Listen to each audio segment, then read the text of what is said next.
Hello everyone, myself Aanchalwan. Welcome to KC Nandan Academy. Today we are starting with a new subject, that is Hindu law, or we can say it is a personal law, or we can say the family law 1. ठीक है, हम लोग personal laws या family law, हमारे पास दो तरीके के family laws हैं, फैमिली लॉज हैं, that is one is Hindu law. First जो फैमिली लॉ हम लोग डील करते हैं that is Hindu law, and second जो हम लोग डील करते हैं वो डील करते हैं मुस्लिम लॉ के साथ. इनको मैंने पर्सनल लॉ क्यों कहा है? पर्सनल लॉज इसलिए कहा है, ये दोनों ही जो सब्जेक्ट्स हैं हमारे, हिंदू लॉ और मुस्लिम लॉ जो हैं, ये पर्सनल लॉज भी इनको कहा जाता है. क्यों कहा जाता है? क्योंकि जो हम एज अ पर्सन जो डेली एस्पेक्ट्स जो हमारे हैं, एज अ पर्सन जो एस्पेक्ट्स हमें डील करते हैं या फिर हमें अफेक्ट करते हैं, जैसे कि आपकी मैरिज है, डिवोर्स है, मैरिज है, डिवोर्स, अडॉप्शन, गार्जियनशिप, आपका सक्सेशन, ये सारे ही एस्पेक्ट आपको कहीं ना कहीं सबसे ज़्यादा क्या करते हैं, आपको पर्सनली अफेक्ट करते हैं. तो ये सारे ही जो टॉपिक्स हैं, ये जो सारे ही जो एरियाज़ हैं, वो किस में कवर्ड होते हैं? आपके पर्सनल लॉज में कवर हो रहे हैं, आपके फैमिली लॉ में कवर हो रहे हैं. ठीक है, तो जिस भी रिलीजन से आप बिलोंग करते हैं, जिस भी रिलीजन से, इन द सेंस कि अगर आप हिंदू हैं तो हिंदू लॉ, और अगर आप मुस्लिम हैं तो मुस्लिम पर्सनल लॉ से आप गवर्न होते हैं. ठीक है, तो इसीलिए आपको ये फैमिली लॉ फर्स्ट आपका हिंदू लॉ आएगा, और पर्सनल लॉज में फैमिली लॉ फर्स्ट आपका Hindu law, second is Muslim law. ठीक है, तो जब हम लोग आज स्टार्ट कर रहे हैं हिंदू लॉ की, अगर हम बात करते हैं तो हमें ये समझना ज़रूरी है कि हिंदू कौन है. हिंदू लॉ स्टार्ट करने से पहले हु इज़ हिंदू को एस्पेक्ट को समझना ज़रूरी है. अगर हिंदू लॉ की हम बात करते हैं तो हिंदुज़म जो है एक बहुत प्राचीन सभ्यता है. ठीक है, प्राचीन सभ्यता इन द सेंस कि 5000 साल के लगभग पहले जो है हिंदू लॉ आपका, हिंदू लॉ नहीं कहूँगी, लेकिन हिंदुज़म का जो एक कंसेप्ट है वो हमारे यहाँ पर आया हुआ था. ठीक है, पर पहले क्या था, अनकोडिफाइड था. ठीक है, हम वहाँ अलग अलग संतों ने बताया, अलग अलग जो आपके गुरुओं थे उन्होंने बताया, या आपके एंसेस्टर्स ने बताया, आपने उन्हीं चीज़ों को फॉलो किया. ठीक है, लेकिन अगर कोई डिस्प्यूट या इशू अराइज होता है तो हमें उसको कैसे डील करना है, या क्या पनिशमेंट किस चीज़ की होनी चाहिए, तो वेरियस टाइम पीरियड में अलग अलग, भाई राजा के टाइम पर हाँ एक कैबिनेट या जो मंत्रीगण उनके होते थे वो डिसाइड करते थे मिलके कि हाँ भाई ये हुआ है और हमें इसके रिगार्डिंग ये पनिशमेंट होना चाहिए, क्या धर्म है क्या अधर्म है, इसकी बात करते थे. ठीक है, तो हिंदू लॉ किस चीज़ से पहले वर्ड को यूज़ करता था? धर्म, क्या सही है, what is right, that is धर्म, और व्हाट इज़ रॉन्ग इज़ अधर्म. ठीक है, तो अगर हम लोग वर्ड्स हम लोगों ने डिफर कर दिए, लेकिन उसका मीनिंग कहीं ना कहीं यही है. रॉन्ग क्या है? जब आप आपका कोई भी एक्ट किसी और पर्सन को अफेक्ट कर रहा हो रॉन्गफुल वे में. ठीक है, तो जब वो अफेक्ट करता है जिससे कि उसको नुकसान हो रहा है या किसी चीज़ से की वजह से उसको डैमेज हो रहा है, तो वहाँ पर जो है वो रॉन्ग कहलाएगा, रॉन्गफुल एक्ट कहलाएगा. तो ऐसे में आपको क्या पनिशमेंट, क्या आपके ऊपर कंपनसेशन, कुछ भी जो आपके उस टाइम पे चीज़ें चली आ रही थी, जो रूल्स एंड रेगुलेशंस, या ये कह सकते हैं जिस तरीके से लॉ जो है या धर्म जो है फॉलो किया जाता था, उसके बेसिस पे जो है आपको पनिशमेंट्स या फिर आपके जो भी टर्म्स पनिशमेंट्स या फिर आपको कुछ भी उसके रिगार्डिंग करने के लिए कहा जाए वो आप किया करते थे. ठीक है, तो हिंदू लॉ बेसिकली हमेशा से ही रहा है, और हिंदुज़्म बहुत पुराना है, प्राचीन समय से है. बस क्या है, अव्यवस्थित था, वो स्कैटर्ड फॉर्म में था. आप ये नहीं कह सकते कि हाँ भाई वो एक प्रॉपर वे में सब पे अप्लाई होता था, ये ऐसा नहीं था. ठीक है, आज के टाइम हमारे पास कोडिफाइड है, वो प्रॉपरली लोगों के ऊपर अप्लाई होता है, किस तरीके से उन लोगों को गवर्न करता है, उनके एक्शंस को गवर्न करता है. ये सारी चीज़ें कैसे हम लोगों ने डिस्कस करी, या फिर हमें कैसे पता है, जब उसको अकमुलेट करके, उसको इकट्ठा करके आज की सोसाइटी के हिसाब से उसको कोडिफाइड फॉर्म में लाया गया.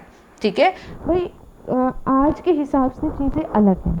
ठीक है, पहले के ज़माने में सभ्यता अलग थी, मानसिकता अलग थी, एक समाज में लोगों का जो एक नज़रिया था वो भी अलग था। आज के टाइम में लोग पढ़ लिख रहे हैं, लड़कियां पढ़ रही हैं, लड़के पढ़ रहे हैं, एक अलग अप्रोच, अलग माइंडसेट के साथ लोग सोसाइटी में रह रहे हैं। जब आप अलग माइंडसेट के साथ सोसाइटी में रहते हो, और देखिए society is not static, static मतलब एक नहीं है, डायनेमिक है, एक जैसी एक स्थिर उस पर नहीं रह सकती, डायनेमिक है, बदलती रहती है। With the passage of time the people changes, people mindset changes, उसी के हिसाब से आपको रूल्स एंड रेगुलेशंस भी उसी तरीके के लाने होते हैं, और उसी हिसाब से रूल्स एंड रेगुलेशंस के नहीं, उसी के हिसाब से आपको सोसाइटी में बदलाव करना पड़ता है। ठीक है। तो जब ये हिंदू लॉ लेकर आए, हिंदू लॉ जब आया तो 1955 और 56 में ही के लगभग ही इनको एक्ट, जो हम लोग 4 एक्ट हम लोग बात करेंगे, हम बात करेंगे हिंदू मैरिज एक्ट की। मैंने आपसे कहा कि पर्सनल लॉ क्यों है, क्योंकि उन बातों को डील करते हैं जो कि जिनसे हम पर्सनली अफेक्ट होते हैं। तो हिंदू मैरिज एक्ट, आपका Hindu adoption and maintenance act, ठीक है, Hindu minority and guardianship act, ठीक है, और उसके अलावा हिंदू सक्सेशन एक्ट, राइट। तो ये जो 4 एक्ट हैं ये आए थे लगभग 1955 और 1956 के उसमें, ठीक है। तो क्या उससे पहले लॉज नहीं थे? कोडिफाइड थे? नहीं थे। क्या प्रॉपर व्यवस्थित फॉर्म में थे? नहीं थे। बिखरे हुए थे? हाँ बिल्कुल बिखरे हुए थे। तो इससे पहले सब कुछ था, बस हमने इस ईयर में, ये जो 55-56 के ईयर में क्या करा, सोसाइटी के हिसाब से उनको असेंबल करके जो चीज़ असेंशियल्स में आती थी, ठीक है, जो चीज़ इम्पोर्टेंट थी for the people to reside in a particular society, उन एस्पेक्ट्स को उठाकर उसमें कोडिफिकेशंस इंक्लूड करके, लीगल एस्पेक्ट को इसमें इंक्लूड करके, और हम लोगों ने क्या करा, हम लोगों ने उसको कोडिफाइड फॉर्म में या लीगल टर्म उसमें उस एक्ट को बनाया, ठीक है, राइट। तो जब हम लोग हिंदू की बात करते हैं, हिंदू लॉ की बात करते हैं, तो हमें ये समझना ज़रूरी है कि हिंदू लॉ में हिंदू कौन है, हु इज़ हिंदू, ठीक है, with a big question mark. अगर हम एक सीधी सी जनरल सी, अगर मैं लेमैन उसमें कहूँ, जो हिंदुज़्म को फॉलो करता है वो हिंदू है, ठीक है। अब अगर हम बात करते हैं कि जो हमारा हिंदू मैरिज एक्ट है, हिंदू मैरिज एक्ट ये भी बताता है कि हिंदू कौन है, हिंदूज़ में कौन इंक्लूड है, ये बताता है आपके सेक्शन 2 सब क्लॉज 1, ये बताता है कि आपके हिंदू कौन है। तो हिंदू में कौन कौन से आते हैं, हिंदू बाय रिलीजन, ठीक है, in any of its forms और डेवलपमेंट, इन द सेंस कि हर वो व्यक्ति जो हिंदू और बाय रिलीजन यानी कि हिंदू धर्म से गवर्न होने वाला वो व्यक्ति कौन है, जो कि फॉलो करता है किसी भी प्रकार के हिंदुज़्म को, फॉलो करता है किसी भी प्रकार के हिंदुज़्म की आइडियोलॉजी को फॉर्म करता है। देखिए हिंदुज़्म इतना बड़ा है, इतना वास्ट है कि आप ये सोचें कि बीइंग अ हिंदू आप प्रॉपर एक हिंदुज़्म को फॉलो कर रहे हैं, ऐसा पॉसिबल नहीं हो पाता है। With the passage of time आप कहीं ना कहीं कुछ चीज़ों को पीछे छोड़ते चले जाते हैं, ठीक है। तो कोई भी ऐसा व्यक्ति जो हिंदुज़्म के किसी एक एस्पेक्ट को क्या कहते हैं फॉलो कर रहा है, ऐसा व्यक्ति जो है वो क्या करेंगे, हिंदू कहलाएगा, ठीक है। किसी भी कास्ट का हो चाहे, और अगर किसी भी कास्ट का हो, वो भी अगर हिंदूज़ में यानी कि वो शादी हिंदूज़ में करता है, मंदिर जाता है, जो हमारे यहाँ पे हिंदू लोग जो रिचुअल्स या कस्टम्स हमारे फॉलो होते हैं, कहीं ना कहीं सारे नहीं तो थोड़े उन रिचुअल्स को एनी ऑफ इट्स फॉर्म्स और डेवलपमेंट अगर वो करता है तो वो हिंदू है। उसके अलावा जो व्यक्ति प्रोफेसिंग यानी कि जो मानता है, किसको, हिंदुज़्म को मानता है, ठीक है, बुद्धिस्ट, जैन, सिख, अगर जो व्यक्ति हिंदुज़्म को मानता है, बुद्धिज़्म को मानता है, जैनिज़्म को मानता है और सिखिज़्म को मानता है, वो व्यक्ति भी हिंदू की कैटेगरी में आता है। ठीक है, तो यानी कि जो बुद्धिस्ट होते हैं वो भी हिंदू मैरिज एक्ट से ही गवर्न होंगे, जो जैन होते हैं वो भी हिंदू मैरिज एक्ट से गवर्न होंगे, और जो सिख होते हैं वो भी हिंदू मैरिज एक्ट से गवर्न होंगे। तो इसमें क्या है, इसमें जैसे हम प्रॉपर अगर हिंदू के लोग जो हम हिंदू धर्म की बात करते हैं, तो जो रिचुअल्स जो हमारे यहाँ पर हैं, अगर आप कहें कि भाई मैम बुद्धिज्म की अगर शादी होती होगी तो हमारे जैसे तो बिल्कुल नहीं फॉलो होते होंगे, कहीं ना कहीं कम फ़र्क होता होगा। तो जब हम लोग हिंदू मैरिज एक्ट को आगे पढ़ेंगे तो हम लोग ये बताएंगे कि जब हिंदू मैरिज एक्ट में अगर एक मैरिज है तो उसके लिए असेंशियल्स में जो आता है वो कंडीशंस तो है, साथ के साथ उन कंडीशन ज़रूरी नहीं कि वही कंडीशन फुलफिल, लेकिन अगर आपके कस्टम्स हैं, जो सेरेमनीज़ हैं, जो कस्टम्स आपके लिए मैंडेटरी हैं, अगर आप वो फॉलो करते हैं, whether you are Hindu, Buddhist, Jain, Sikh, अगर आप उनको फॉलो करते हैं तो वो आप हिंदू मैरिज एक्ट से गवर्न होते हैं और आपकी शादी जो है वो वैलिड होती है। जैसे सिख हैं गुरुद्वारे में जाके शादी करते हैं, जबकि जो नॉर्मली हिंदू हैं वो यज्ञ हवन करते हैं और उसके साथ जो है वो रिचुअल्स एंड सेरेमनीज को पूरा करते हैं। तो जिसके यहाँ पे जिस रिलीजन के यहाँ पे जो भी सेरेमनीज या रिचुअल्स फॉलो करनी होती हैं, अगर आप उन रिचुअल्स या सेरेमनीज के साथ जो है आप मैरिज करते हैं तो वो एक वैलिड मैरिज कहलाती है। ठीक है, तो जब हम लोग आगे मैरिज के ऊपर बात करेंगे तब हम उनके एसेंशियल्स के बारे में बात करेंगे, लेकिन फिलहाल कौन हिंदू है? जो ऐसा व्यक्ति जो हिंदू है, जो बुद्धिज्म को फॉलो करता है, जो जैनिज्म को करता है और सिखिज्म, यानी कि आपका जो लॉ है वो हिंदुओं में किस किस को, बुद्धिस्ट को, जैन को और सिख को भी इंक्लूड करता है। इसका मतलब क्या है, कल को कोई भी इशू अराइज होता है, एक कोई बुद्धिस्ट है, बुद्धिज्म को फॉलो करता है, अगर लेकिन उनके बीच में कोई भी इशू, दो पार्टीज़ के बीच में कोई भी इशू अराइज होता है, कोई भी डिस्प्यूट है, तो ऐसे में जब कोर्ट के सामने, चाहे मैरिज का हो, डिवोर्स का हो, अगर इनका कोई भी मैटर जाता है तो कोर्ट किस चीज़ को अप्लाई करेगा? हिंदू मैरिज एक्ट को अप्लाई करेगा, क्योंकि आपका सेक्शन उसको इंक्लूड करता है। उसके बाद एक और डेफिनेशन देखिए, आप हिंदुज़्म को डिफाइन नहीं कर सकते, आप सिर्फ ये बता सकते हैं कि हिंदुओं में कौन कौन इंक्लूड किया जा सकता है या हिंदू कौन हो सकता है। ठीक है, तो जो हिंदू को फॉलो करता है, बुद्धिज्म को करता है, जैनिज्म और सिखिज्म को फॉलो करता है वो हिंदू है। उसके अलावा एक और वाइड डेफिनेशन इसमें दी गई है, जो कि एक ऐसा व्यक्ति हु इज़ नॉट क्रिश्चियन, मुस्लिम, पारसी और ज्यू, अगर ये ऐसा व्यक्ति जो कि ना तो क्रिश्चियन है, ना मुस्लिम है, वो पारसी है, ना ज्यू है, तो इसका मतलब वो हिंदू है और उसके ऊपर Hindu marriage act apply.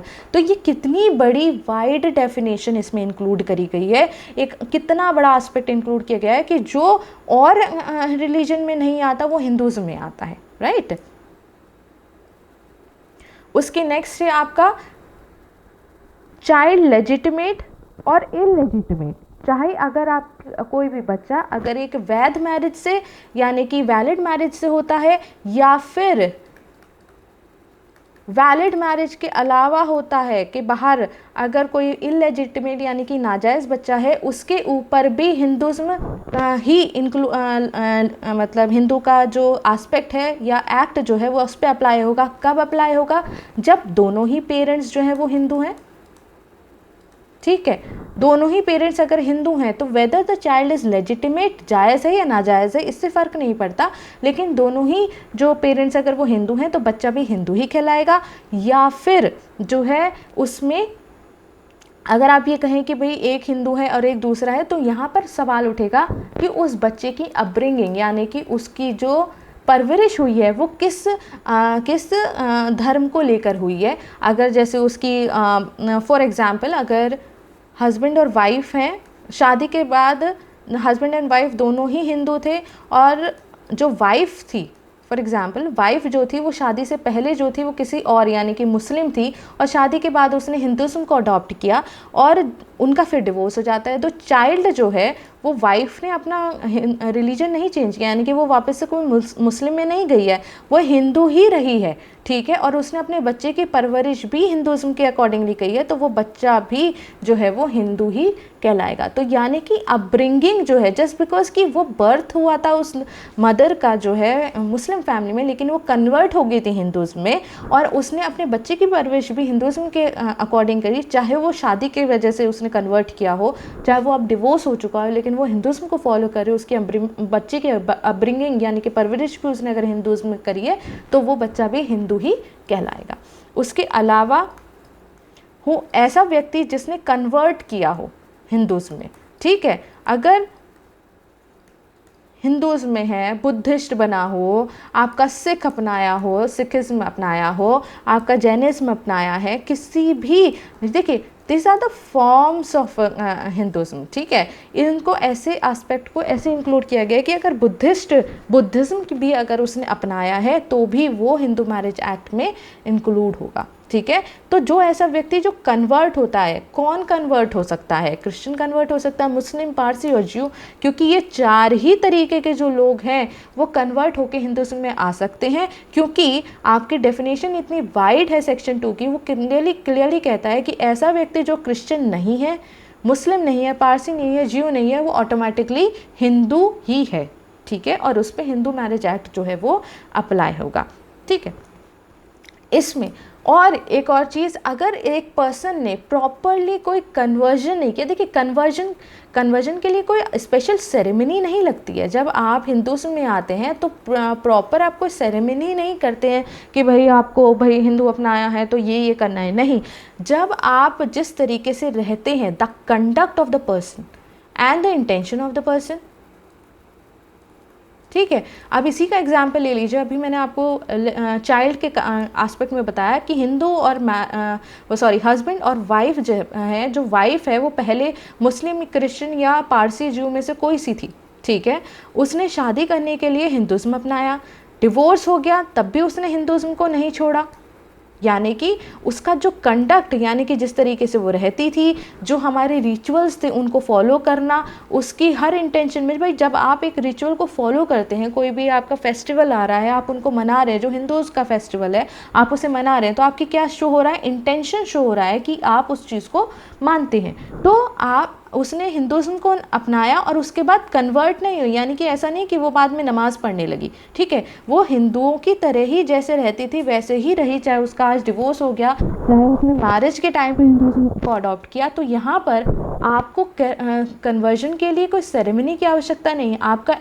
Intention और जो कंडक्ट है, अगर कोई कल को उसकी जो अगर कोर्ट में जाकर उसकी वाइफ जो लड़की है उसके रिलीजन पे क्वेश्चन किया जाता है, तो वहाँ पर भी कोर्ट जो है ना यही देखेगी कि क्या इसका कंडक्ट या इंटेंशन जो है वो हिंदुज़्म में है या फिर ये मुस्लिम्स कंडक्ट को अप्लाई करती है, जैसे कि नमाज़ पढ़ना, जो क्या कहते हैं मुस्लिम्स के जो रिचुअल्स हैं, जैसे आपका ईद आती है उससे पहले रमज़ान आते हैं, ये सब करते हैं, तो वो सारी चीज़ फॉलो कर रही है, तब तो वो मुस्लिम रिलीजन को प्रोफेस कर रही है। और अगर वो ये सब भी नहीं कर रही है और क्या कहते हैं जैसे पहले रहती थी हिंदुज़्म के, उसमें सारे फेस्टिवल्स बनाती है, सारे हर चीज़ तरीके से वो करती है, तो वो हिंदुज़्म में। तो यहाँ पर जो आपके क्वेश्चन आता है कि आप हिंदू हैं या नहीं हैं, यहाँ पर कोर्ट आपके कंडक्ट और इंटेंशन को देखती है। एक तो फाइनली आप कहते हैं कि नहीं जी मैं तो इस पर्टिकुलर रिलीजन को फॉलो करता हूँ, एक जब दूसरा आपके रिलीजन पे क्वेश्चन कर रहा है तो कोर्ट आपके इंटेंशन और कंडक्ट को ही देखती है। तो यहाँ पर हिंदू कौन है, जब हम लोग स्टार्ट कर रहे हैं हिंदू लॉ तो हमें हिंदू का पता होना चाहिए। तो हिंदू वाइड है, ठीक है, हिंदुज़्म बहुत बड़ा है, लेकिन उसको कंप्राइज करके जब हम लोग कोडिफिकेशन की तरफ हम लोग जाते हैं तो हमारा हिंदू मैरिज एक्ट जो है वो क्लियरली सेक्शन 2 में आपके हु इज़ हिंदू के बारे में बताता है, ठीक है। हिंदुज़्म क्या है आप एक लाइन में नहीं समझा सकते, 2 लाइन में नहीं समझा सकते, लेकिन हिंदुओं में कौन आ सकता है ये ज़रूर हम कहीं ना कहीं फॉर द सोसाइटी कि किस तरीके से हमें रहना है, उसके लिए हम लोग ये ज़रूर देख सकते हैं कि भाई हिंदुओं में कौन कौन आना चाहिए। तो लीगल आपको क्या कहता है, Hindu bye religion in any form of its form और डेवलपमेंट। जैसे मैंने यहाँ पर कहा कि आपको सेरेमनी की ज़रूरत नहीं है, आपका कंडक्ट और इंटेंशन ही शो करता है। तो यहाँ पर आप एनी फॉर्म और डेवलपमेंट, मतलब किसी चीज़ को ऐसे को जो हिंदुज़्म की है उनको फॉलो करते हैं तो भी आप हिंदू ही हैं। प्रोफेसिंग हिंदू, और क्या है, बुद्धिस्ट भी हिंदुज़्म में आते हैं, आपके हिंदू कहलाएंगे, जैन भी हिंदू कहलाएंगे और सिख भी, ठीक है। तो हिंदू कहलाएंगे का मतलब कि उनके ऊपर भी हिंदू मैरिज एक्ट जो है, हिंदू लॉज जो है वो अप्लाई होंगे, ठीक है। इस लाइन का मतलब ये है, professing Hindu, Buddhist, Jainism, Sikhism, ये सारे ही लोग अगर ये प्रोफेस करते हैं, इन धर्म को प्रोफेस कर रहे हैं तो उनके ऊपर हिंदू लॉज अप्लाई होंगे, जो कि आपका Hindu marriage act, Hindu adoption and maintenance act, Hindu minority and guardianship act और हिंदू सक्सेशन एक्ट, ठीक है। उसके अलावा वाइड, सबसे वाइड डेफिनेशन है, हु इज़ नॉट क्रिश्चियन, मुस्लिम, पारसी और ज्यू, वो हिंदू कहलाएगा। जो क्रिश्चियन नहीं है, मुस्लिम नहीं है, पारसी नहीं है, ज्यू है, ज्यू नहीं है, वो हिंदू है, ठीक है। आस्तिक नास्तिक की बात नहीं होती है यहाँ पे, आपके ऊपर लॉ कौन सा अप्लाई होगा उसकी बात हो रही है, ठीक है। चाइल्ड लेजिटिमेट, इलेजिटिमेट, ठीक है, चाहे बच्चा जायज़ है नाजायज़ है, तो ऐसे में दोनों ही अगर पेरेंट हिंदू हैं तो हिंदुज़्म अप्लाई होगा। अगर एक पेरेंट एक अलग रिलीजन का है और दूसरा पेरेंट दूसरे रिलीजन का है तो ये देखा जाएगा कि उस बच्चे की अपब्रिंगिंग जो है वो किस हिसाब से हुई है, ठीक है। और उसके अलावा कौन है जो कन्वर्ट हुआ है हिंदुज़्म में या बुद्धिज़्म में या सिखिज्म में या जैनिज्म मानने लगा है, तो वहाँ पर सेरेमनीज आवश्यक नहीं है। आपका जो कंटेक्ट है, आपकी जो इंटेंशन है, आप इंटेंशन कैसे शो होती है, आपकी इंटेंशन जो है आपके कंडक्ट से ही शो हो रही है। आपका रहन सहन देखा जाए, आप किस तरीके से रहते हैं, आप किस चीज़ को फॉलो करते हैं, आप रहते हैं हिंदुओं की तरह हैं, मतलब जिस तरीके से रहन सहन है, लेकिन आप नमाज पढ़ते हैं, ठीक है। तो वहाँ पर आपका जो कंडक्ट है वो मुस्लिम कंडक्ट है, तो यहाँ पे आपको मुस्लिम उसका माना जाएगा, ठीक है। तो हिंदू ये है। So thank you so much. हम लोग नेक्स्ट वीडियो में next sources of Hindu laws के बारे में हम लोग बात करेंगे, ठीक है।